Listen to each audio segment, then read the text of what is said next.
Good morning बच्चों। कल हमने पढ़ा था थाइमस और पीनियल ग्लैंड। आज जो हम क्लास में पढ़ेंगे वो होगी पैनक्रियास। पैनक्रियास भी क्या है, ये पार्टली एंडोक्राइन ग्लैंड, जो स्टार्टिंग में तुम लोगों को मैंने एक चार्ट बनाया था, एंडोक्राइन ग्लैंड, एक्सोक्राइन ग्लैंड और होलोक्राइन ग्लैंड।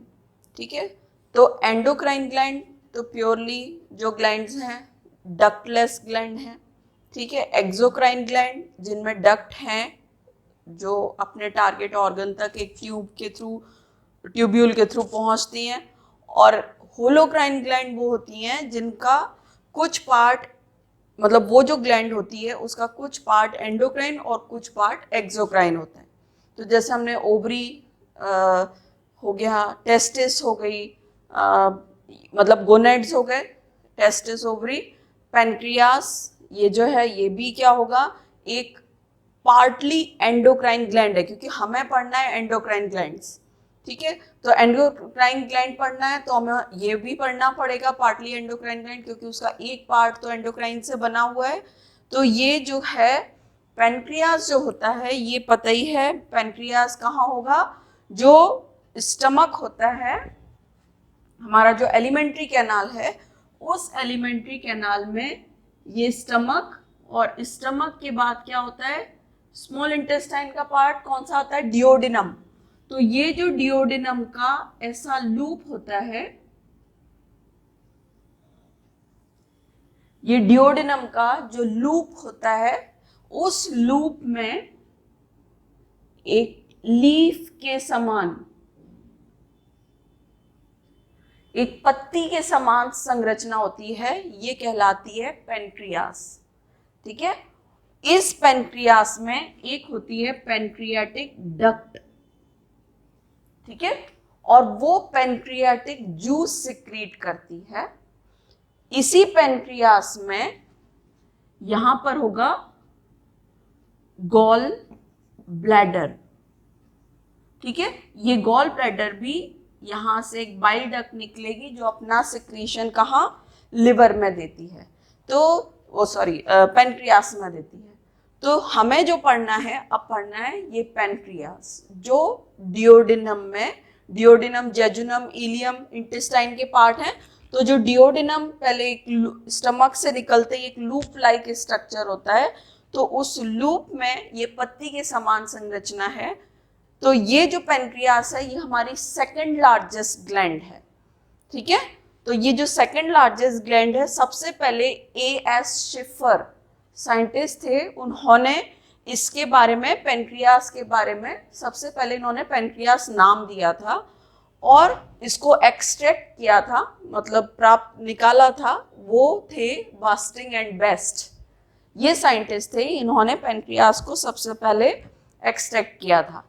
तो पैनक्रियास हमने जैसे बताया ये क्या हो गई, हमने नाम क्या दिया है, पार्टली एंडोक्राइन ग्लैंड, या हम इसको कह सकते हैं पार्टली एंडोक्राइन, मतलब इसका आधा पार्ट एंडोक्राइन का और आधा एक्सोक्राइन का होता है। तो इसी को हम कहते हैं होलोक्राइन ग्लैंड। होलोक्राइन क्या हो गई, जो हेट्रोक्राइन ग्लैंड बताया था ना, जिसका कुछ पार्ट एंडोक्राइन और कुछ पार्ट एक्सोक्राइन का है। तो देखो पैनक्रियास जो है वो क्या हो गई, इसका कुछ पार्ट एंडोक्राइन का है और कुछ एक्सोक्राइन का है। तो देखो एंडोक्राइन जो पार्ट है वो कम होता है। ये रही पूरी पैनक्रियास। अगर हम हिस्टोलॉजी देखें तो पैनक्रियास को अगर हम एंडोक्राइन पार्ट देखें तो वो एंडोक्राइन पार्ट इतना सा बीच का होता है। ठीक है, तो ये तो पूरी एक्सोक्राइन पार्ट हो गया। ठीक है, बाह्य स्त्रावी भाग हो गया, ये जो बाहर दिख रहा है, और अंदर की तरफ जो ये थोड़ा सा भाग दिख रहा है ये कहलाता है क्या, एंडोक्राइन पार्ट। ठीक है, इसलिए हम कहते हैं कि पूरे पैनक्रियास का सिर्फ 1 से 3% भाग एंडोक्राइन होता है। उस 1 से 3% भाग में भी, उस 1 से 3% भाग में 1 से 2 मिलियन, अब मतलब हमने क्या कहा था, एंड कोई भी ग्लैंड है उसकी हमें सेल्स पता होनी चाहिए। तो इसकी जो पेनक्रियास की एंडोक्राइन ग्लैंड की जो सेल्स होती हैं, कोशिकाएं होती हैं, उन्हें कहते हैं आइसलेट्स ऑफ लैंगरहैंस। ठीक है, ये आइसलेट्स ऑफ लैंगरहैंस ये बीच में ये है, इसमें तो ब्लैक कलर है, अदरवाइज जो डायग्राम मैंने तुम लोगों को नोट्स में भेजा है उसमें अलग अलग कलर की सेल है। तो ये जो आइसलेट्स ऑफ लैंगरहैंस हैं, जो एंडोक्राइन पार्ट है पेनक्रियास का, वो सेंटर में होता है। ठीक है, और 1 से 3% होगा। और ये कहाँ होता है, इस एसिनी सेल, ये जो पूरा एक्सोक्राइन पार्ट है इसके बीच में कुछ बिखरा हुआ सा रहता है, स्कैटर्ड बिटवीन एसिनी सेल्स। तो एंडोक्राइन पार्ट हो गया आइसलेट्स ऑफ लैंगरहैंस, और जो एक्सोक्राइन पार्ट होता है ये बाहर की तरफ, ये बड़ा पार्ट होता है। ठीक है, और इसमें ये जो पार्ट है ये बहुत सारे पेनक्रियाट, हमने क्या कहा, एक्सोक्राइन पार्ट की जो सेल्स होंगी उनको कहेंगे एसिनी सेल्स। एंडोक्राइन पार्ट की सेल्स थी isolates of Langerhans, exocrine part की सेल्स हैं एसिनी सेल्स। ठीक है, अब एसिनी जो बाह्य, ये जो बाहर की तरफ दिख रहा है, तो ये जो एसिनी सेल्स होती हैं ये क्या होंगी, पेनक्रियाटिक एसिनी, ये इस टाइप की रहती हैं। ये क्लियर दिख रहा है? तो ये जो पार्ट ये इस तरीके का है, ये हर जगह, ये तो एक बनाया है मैंने, वैसे यहाँ भी, यहाँ भी, यहाँ भी, यहाँ, ये सब जगह ये कहलाते हैं पेनक्रियाटिक एसिनी। ठीक है, और इसकी जो कोशिकाएं होती हैं ये कहलाती हैं, ये हो गई कौन सी, एसिनी सेल्स। ये पेनक्रियाटिक एसिनी और इसकी कोशिकाएं एसिनी सेल्स। ठीक है, तो ये हो गया बाहर का पार्ट, एसिनी सेल्स इस टाइप से, और उनके बीच बीच में आइसलेट्स ऑफ लैंगरहैंस 1 से 3% ये उपस्थित होती हैं। तो जैसे मैंने बताया, जो इसमें डायग्राम है उसमें आपको ये सब अलग अलग कलर की दिखेंगी, मतलब ये जो आइसलेट्स ऑफ लैंगरहैंस हैं ये भी विभिन्न प्रकार की होती हैं। ठीक है, और उनका काम भी अलग अलग होता है। तो ये जो अलग अलग, देखो ये आइसलेट्स ऑफ लैंगरहैंस, ये जो पेनक्रियास का एंडोक्राइन पार्ट की सेल्स हैं, ये 3 प्रकार की कोशिकाएं, ये देखो अल्फा, बीटा, डेल्टा, ये 3 टाइप की सेल्स, अल्फा, बीटा, डेल्टा, ये 3 टाइप की सेल्स इसमें, वो जो डायग्राम में देखोगे तो कुछ ग्रीन, कुछ रेड, कुछ ब्लू, इस टाइप से दिखेंगी। तो अलग अलग इसी आइसोलेट्स ऑफ लैंगरहैंस की 3 प्रकार की सेल्स होती हैं। तो जो अल्फा सेल्स होती हैं उन्हें ऑक्सीफिल सेल भी कहते हैं। ठीक है, अल्फा सेल को ऑक्सीफिल सेल कहते हैं। और ये जो जितनी आइसोलेट्स ऑफ लैंगरहैंस होती हैं उसका सिर्फ उसका 15 से 25% भाग जो होता है अल्फा सेल का होता है। मतलब टोटल आइसोलेट्स ऑफ लैंगरहैंस में से 20 से 25, 15 से 25% भाग ये रहती हैं। ठीक है, और इन सेल्स से ही ग्लूकोजन हार्मोन सिक्रीट होता है। इसके अभी फंक्शन बताऊंगी। तो अल्फा सेल से ग्लूकोजन हार्मोन सिक्रीट हुआ। सेकंड होता है बीटा सेल्स। बीटा सेल्स 72, मतलब टोटल आइसोलेट्स ऑफ लैंगरहैंस जो हैं उसका 70 to 80% भाग, 70 से 80% भाग ये होता है बीटा सेल। मतलब आइसोलेट्स ऑफ लैंगरहैंस में ज़्यादा जो सेल्स होती हैं वो कौन सी हो गई, बीटा सेल। और इन्हीं बीटा सेल से इंसुलिन हार्मोन सिक्रीट होता है। इसके बारे में अभी बताऊंगी, नाम सबने सुना ही हुआ है। तो बीटा सेल से इंसुलिन हार्मोन सिक्रीट हुआ। और थर्ड हो गई डेल्टा सेल। ठीक है, तो ये लगभग सिर्फ 5% होती हैं। और इन सेल का काम होता है सिर्फ अल्फा और बीटा सेल को, इनके प्रोडक्शन को करते रहना। तो इनको कहते हैं प्रीकर्सर ऑफ अल्फा और बीटा सेल्स। तो ये क्या करेंगी, ये सिर्फ 5% होती हैं। मेनली हो गई बीटा सेल्स और इनका काम हो गया अल्फा और बीटा को बढ़ाना। जो डेल्टा सेल होंगी यही सोमैटोस्टेनिन हार्मोन भी सिक्रीट करती हैं। ठीक है, कुछ सेल्स होंगी जो सोमेटोस्टेनिन हार्मोन भी सिक्रीट करती हैं। अब देखो इसमें डेल्टा, अल्फा, बीटा ये सेल्स हो गई। कुछ होती हैं पीपी सेल्स, एफ सेल्स भी कहते हैं। पीपी सेल्स जो होंगी ये क्या होंगी, ये आपके पैंक्रियाटिक पायरोफॉस्फेट्स जो 38 अमीनो एसिड से बने हुए पॉलीपेप्टाइड होते हैं उनको ये सिक्रीट करती हैं। तो पीपी सेल्स ये भी कहाँ होंगी, पैंक्रियास में, ठीक है। और कौन से पार्ट में हो गई, आइसोलेट्स एंडोक्राइन पार्ट में। तो ये सारे सेल्स के नाम याद रखना। और बीच बीच में इनमें रेड ब्लड कॉर्पसल्स, क्योंकि इनको भी क्या चाहिए, ब्लड तो इन तक भी पहुंचना चाहिए। तो आरबीसी जो होती हैं ये बीच बीच में, यहाँ आरबीसी, यहाँ इस टाइप से ब्लड कैपिलरीज, कुछ कुछ रेड ब्लड कॉर्पसल्स बीच बीच में रहती हैं। तो ये तो इनका स्ट्रक्चर हो गया कि हमें कौन सी हो गई, हमें एंडोक्राइन पार्ट पता है, हमें ये पता है अल्फा सेल क्या है, बीटा सेल क्या है, डेल्टा सेल क्या है, ठीक है, और एसिनी सेल्स क्या हैं। जब ये वाला स्ट्रक्चर क्लियर हो जाएगा, अब इसका हम पढ़ते हैं फंक्शन, ठीक है।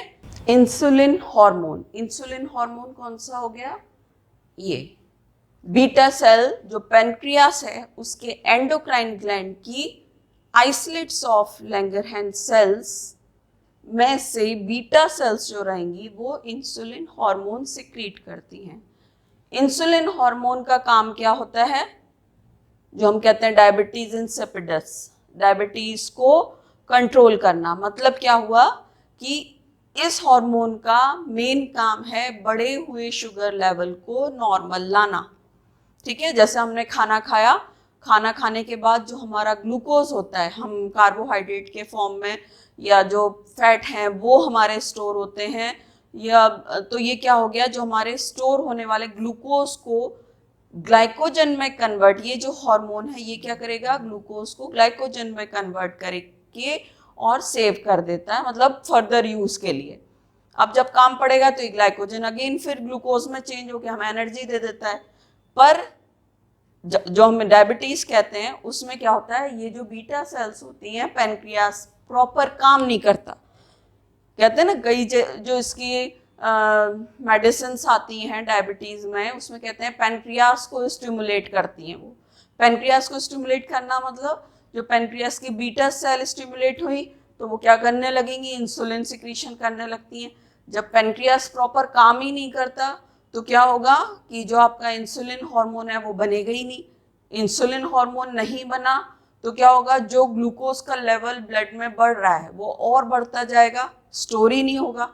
स्टोर नहीं होगा तो अब जब फिल्ट्रेशन करेगी यूरिन, वो किडनी फिल्ट्रेशन करेगी तो क्या होगा, यूरिन के साथ में वो जो ग्लूकोज है वो निकलेगा, ठीक है। तो कहते हैं ना कई बार यूरिन में डायबिटिक लोग होते हैं उनके चीटियां या कुछ इस टाइप से, तो उसमें क्या होता है, शुगर आती है तो वो चली जाती है।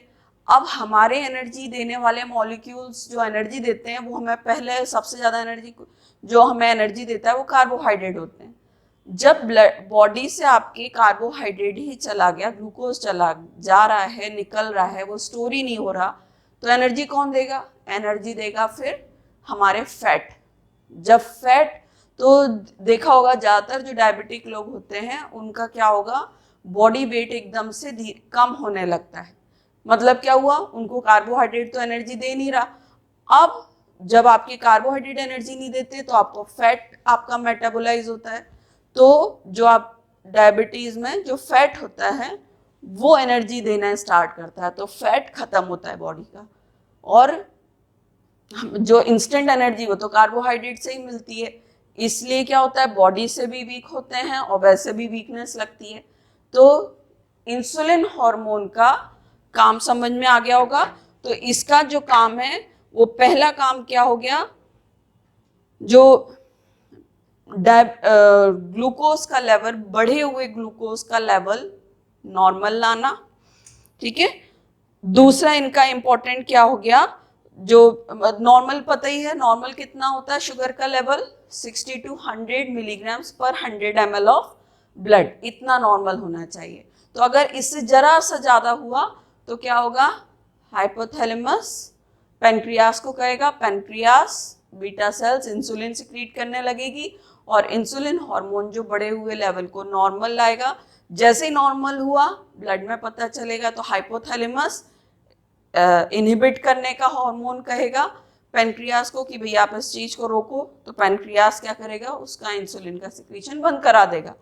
तो जो नॉर्मल लेवल आ गया वो और डाउन नहीं होता, तो हमारे ब्लड में एक नॉर्मल शुगर का लेवल बना रहता है। तो जितनी रिक्वायरमेंट होती है उतना ही इंसुलिन सिक्रीट होता है और उसके बाद नहीं होता। तो जैसे अभी तक सुना होगा कभी टाइप 1 और टाइप 2 डायबिटीज। टाइप 1 डायबिटीज क्या होती है, जो बाय बर्थ होती है, ठीक है, मतलब जो बच्चों में जो डायबिटीज होती है कि कोई जनरली बाय बर्थ ही या जेनेटिक उसमें आ गई, तो ये जो डायबिटीज टाइप 1 डायबिटीज होती है। और टाइप 2 डायबिटीज आपके जो रोज आपकी हैबिचुअल, मतलब जो आपकी लाइफ स्टाइल है, ये लाइफ स्टाइल से जनरेट होने वाली बीमारी है। तो जो टाइप 2 डायबिटीज है ये किसी भी एज में हो सकती है, ठीक है, और वो ये वाली डायबिटीज रहेगी। तो इनके फंक्शन क्या हो गए, इस इंसुलिन हार्मोन का काम क्या हो गया, ग्लूकोज को ग्लाइकोजन में बदलना, स्टोर करना, एनर्जी देना बॉडी सेल्स को प्रॉपरली। दूसरा जो इनका इंपॉर्टेंट काम है वो क्या हो गया, ये जो प्रोसेस होती है ग्लूकोज को ग्लाइकोजन में बदलने की, ये काम होता है मसल्स और लिवर सेल्स में, ठीक है। प्रेजेंट जो इसका एक और, क्योंकि इसका काम क्या है, ग्लूकोज को जो बढ़ा हुआ जो हमारे नॉर्मल लेवल है ग्लूकोज का, बढ़ा हुआ जो ग्लूकोज का लेवल है उसको नॉर्मल लाना इंसुलिन का काम है। तो एक जो वर्ड हमने पहले पढ़ा था ग्लूकोनियोजेनेसिस, इसका मतलब क्या था, ग्लूकोनियोजेनेसिस के बारे में पहले पता है। ग्लूकोनियोजेनेसिस का मतलब क्या होता है, जब अमीनो एसिड जो प्रोटीन होती है हमारी बॉडी की वो शुगर में बदल जाती है। अमीनो एसिड जब शुगर में, नॉर्मली हम क्या पढ़ते हैं, जो ग्लाइकोजन होता है वो शुगर में फॉर्म होगा तो उसको ग्लूकोजेनेसिस कहते हैं, और ये है ग्लूकोनियोजेनेसिस। नियोजेनेसिस मतलब अमीनो एसिड मतलब प्रोटीन, ये शुगर में जब बदलती है तो इसका इंसुलिन हार्मोन का क्या काम है, बढ़े हुए लेवल को नॉर्मल लाना। तो ये क्या करेगा, ऐसी जितनी एक्टिविटीज हैं जिनमें शुगर बन रही है उसको रोकेगा। तो ये ग्लूकोनियोजेनेसिस को रोकता है, ठीक है, मतलब प्रोटीन को शुगर में कन्वर्ट नहीं होने देता, ठीक है। और ग्लाइकोजेनेसिस को, ग्लाइकोजेनेसिस, ठीक है, इसको तो ये ग्लूकोनियोजेनेसिस को तो नहीं करने देगा। और जो ग्लाइकोजेनेसिस है मतलब ग्लूकोज का ग्लाइकोजन में कन्वर्जन, ग्लूकोज का ग्लाइकोजन में कन्वर्जन, मतलब जो ग्लूकोज बढ़ रहा था उसको उसने स्टोर कर दिया ग्लाइकोजन के फॉर्म में। इस प्रोसेस को कहते हैं ग्लाइकोजेनेसिस। तो ग्लाइकोजेनेसिस को तो स्टिमुलेट करेगा और ग्लूकोनियोजेनेसिस को रोकेगा। मेन एम जो है वो ग्लूकोज के बढ़े हुए लेवल को नॉर्मल करना है, ठीक है। ये क्या करेगा, जो इस अमीनो एसिड हैं जो शुगर में बदल रहे थे उनको प्रोटीन सिंथेसिस में लगा देगा। तो क्या होगा, बॉडी में बिल्डिंग ब्लॉक होते हैं। जैसे हम फास्टिंग करते हैं तो फास्टिंग के समय क्या होता है कि अगर हमने 2 दिन तक कुछ नहीं खाया तो क्या होता है, हमारा जो प्रोटीन है वो काम कर रहा है, मतलब हमारे बॉडी के जो ग्लाइकोजन है, स्टोर्ड एनर्जी है, वो स्टोर्ड एनर्जी क्या होगी, हमें एनर्जी देती रहती है। तो हम 2 दिन तक तो हमें इतना फर्क नहीं पड़ता। जब हमारी स्टोर्ड एनर्जी ये खत्म हो गई ग्लाइकोजन के फॉर्म में, अब क्या होता है, हमारा फैट हमें एनर्जी देता है। अब हम वैसे ही दुबले हैं और हमने और 2-3 दिन कुछ नहीं खाया तो हमारा फैट भी खत्म ऑलमोस्ट हो गया। एंड में जो एनर्जी हमें देगा वो प्रोटीन। तो प्रोटीन मतलब बिल्डिंग ब्लॉक्स हैं बॉडी के, मतलब वो क्या हो गया, अमीनो एसिड्स ब्रेक होने लगे तो क्या होगा, तब डेथ होती है। तो ये जो प्रोसेस होती है इसको ध्यान रखना। तो जब हमें इनके फंक्शन पता है तो हम इसकी कमी से और अधिकता से भी इसके होने वाली बीमारियां बता सकते हैं। अगर बीटा सेल्स की कम एक्टिविटी होगी तो क्या होगा, इंसुलिन हार्मोन कम सिक्रीट होगा। इंसुलिन हार्मोन की डेफिशिएंसी होगी तो कौन सी बीमारी होगी, डायबिटीज मेलाइटस। इंसुलिन हार्मोन की डेफिशिएंसी से जो डिजीज होगी वो डायबिटीज मेलाइटस होगी। फिर इसमें एक आती है हाइपरग्लाइसीमिया, मतलब जब इंसुलिन का सिक्रीशन कम हो रहा है तो क्या होगा, जो शुगर का लेवल बढ़ रहा था वो और बढ़ेगा क्योंकि वो नॉर्मल आ ही नहीं पाएगा, तो इसे कहते हैं हाइपरग्लाइसीमिया। ठीक है, नाम से ही क्लियर है। तो ये क्या होगा, इसके कारण शुगर का लेवल बढ़ता चला जाएगा ब्लड में, नॉर्मल से 3 टाइम्स ज्यादा। ठीक है, तो इंसुलिन की कमी से हाइपरग्लाइसीमिया हो जाता है। ठीक है, जो लगभग 150 से लेकर 150 मिलीग्राम पर 100 ml से 200 तक हो जाता है। ठीक है, इसी के साथ में क्या होगा, डायूरेसिस। डायूरेसिस मतलब शुगर जो होगी वो यूरिन के साथ में जाएगी। इसको जब, और यूरिन जो होती है, यूरिन होना, जैसे डायबिटिक लोग जो होते हैं उनमें यूरिन फ्रीक्वेंसी ज़्यादा हो जाती है यूरिनेशन की, तो ये लगभग 10 टाइम्स मोर हो जाएगी, मोर यूरिन आउटपुट हो जाता है। इसे कहते हैं, यूरिन ज़्यादा होने को कहते हैं डायूरेसिस। ठीक है, फिर एक बीमारी होती है पॉलीडिप्सिया। अब देखो, एक तो यूरिन का आउटपुट ज़्यादा हो गया, प्यास ज़्यादा लगती है, इसको कहते हैं पॉलीडिप्सिया। ठीक है, तो ये पॉलीडिप्सिया मतलब प्यास का बढ़ना, इंक्रीज थर्स्ट। ठीक है, तो ये अधिक एक होती है डायूरेसिस, पॉलीडिप्सिया, ये वैसे नोट्स में भी सब दूंगी मैं, और पॉलीफेजिया, भूख ज्यादा लगना। ठीक है, डायूरेसिस यूरिन आउटपुट ज्यादा, पॉलीडिप्सिया प्यास, इंक्रीज थर्स्ट, पॉलीफेजिया भूख ज्यादा लगना। तो जो डायबिटिक लोग होते हैं उनको भूख ज्यादा लगती है, तो ये जो भूख का है, ये पॉलीफेजिया, ये सब जो कंडीशंस होती हैं ये इंसुलिन के सिक्रीशन कम होने से होती हैं। ठीक है, और जो एक होती है, जैसे मैंने बताया ना, यूरिन के साथ में शुगर जाना, इसको कहते हैं ग्लूकोसूरिया। ग्लूकोसूरिया मतलब जो यूरिन के साथ में शुगर का जाना। ठीक है, क्योंकि वो ब्लड उसको एब्जॉर्ब नहीं कर पाती, स्टोर नहीं कर पाता, तो ये जो यूरिन है, ये जो शुगर है, ये यूरिन के साथ जाएगी। तो इतनी सारी कंडीशंस डायबिटीज के साथ हो जाती हैं, इसीलिए डायबिटीज को साइलेंट किलर भी कहते हैं। ठीक है, इसके बाद जो ये इंपॉर्टेंट हार्मोन हो गया इंसुलिन बीटा सेल का। ठीक है, और जो दूसरा हार्मोन है ये हो गया ग्लूकोजन।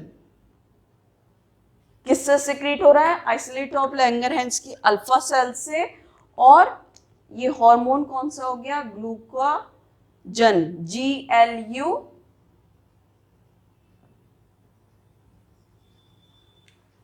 GLUCAGON, ग्लूकाजन hormone.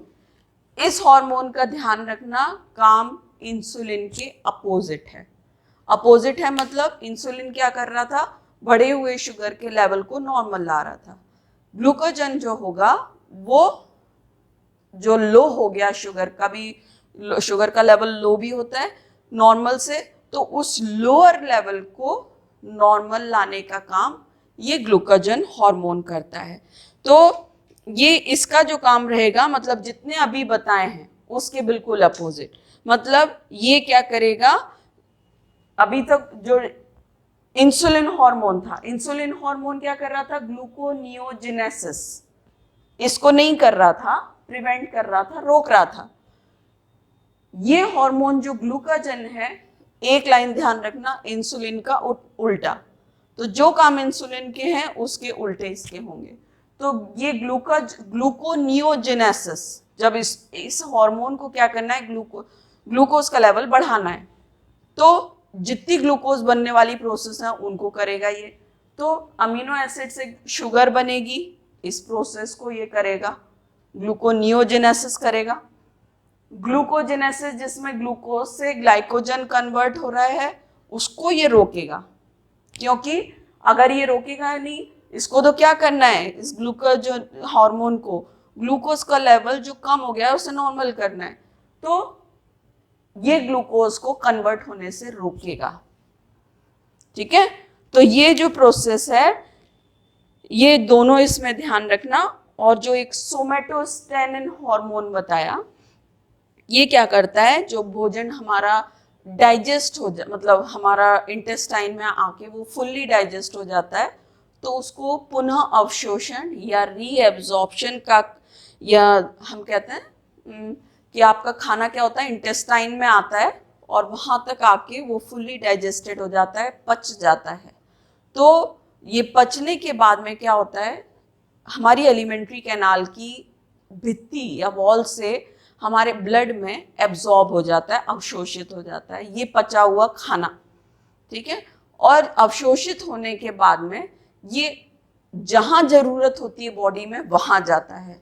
तो मतलब कोई सेल टूट फूट हो गई कहीं हमारे हाथ में, या कहीं कोई चोट लग गई, तो ये जो हमारा पचा हुआ खाना है उसको रिपेयर करने के काम आता है। तो ये जो काम आने की प्रोसेस है ये कहलाती है स्वांगीकरण या एसिमिलिएशन। ठीक है, तो ये जो सोमेटोस्टेनिन है, ये हार्मोन डेल्टा सेल से जो सिक्रीट हो रहा है, ये क्या करेगा, इस एब्जॉर्प्शन और एसिमिलिएशन, अवशोषण और स्वांगीकरण की क्रिया को बढ़ाता है। तो क्या होगा, जो हमारा फूड है वो प्रॉपरली यूज होगा। ठीक है, तो ये जो प्रोसेस है ये पूरा तुम्हारा पेनक्रियास कंप्लीट हुआ। पेनक्रियास तो हमारा इस तरीके से क्या हुआ, एक पेनक्रियास जो है ये हमारी डाइजेस्टिव ग्लैंड हुई, पाचन करने वाली ग्रंथि हुई। ठीक है, नेक्स्ट क्लास में गोनेड्स पढ़ेंगे।